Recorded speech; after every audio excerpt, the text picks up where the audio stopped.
ఒకటి అధ్యక్ష, నేను ఒకటే గౌరవ సభ్యులు హరీష్ రావు గారిని ఒక విషయం అడుగుతా ఉన్నా. నేను సిడబ్ల్యూసీఆర్ అకౌంట్స్ లెక్కలు పోవట్లేదు. నాకున్నటువంటి అవగాహన మేరకు ఇది గోదావరి మెయిన్ స్ట్రీమ్, ఇక ప్రాణహిత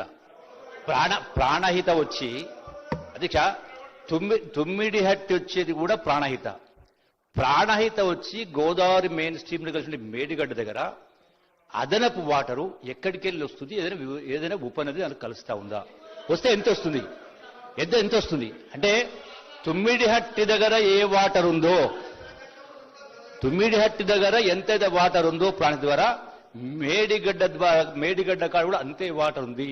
ఒకవేళ అదనంగా వాటర్ వస్తే ఏ ఉపనది వచ్చి కలుస్తుందో దానికి వివరణ ఇస్తే చాలు అధ్యక్ష.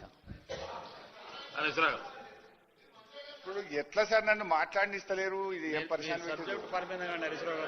అధ్యక్ష,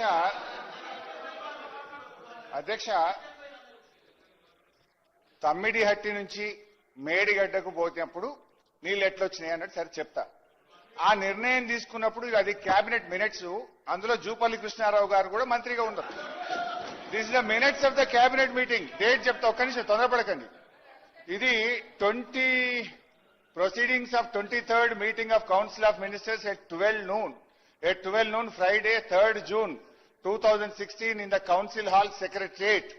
ఇందులో ఎవరు పాల్గొన్నారంటే మహమూద్ అలీ, కడియం శ్రీహరి, నాయన్ నరసింహారెడ్డి, ఈటల రాజేందర్, పోచారం శ్రీనివాస్ రెడ్డి, హరీష్ రావు, పద్మారావు గౌడ్, జోగురామన్న, జగదీష్ రెడ్డి, ఇంద్రకరణ్ రెడ్డి, తలసాని శ్రీనివాస్ యాదవ్, జూపల్లి కృష్ణారావు, చందూలాల్, లక్ష్మారెడ్డి, తుమ్మల నాగేశ్వరరావు.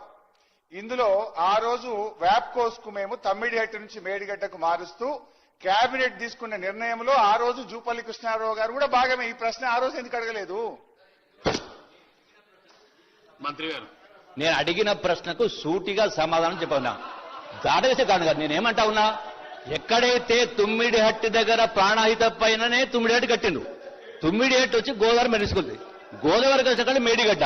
సో అదనంగా వాటర్ ఏ ఉపనది ద్వారా వచ్చి అదనంగా నీళ్లు వస్తున్నాయి, ఎంత వస్తుంది చెప్పండి అంటున్నా.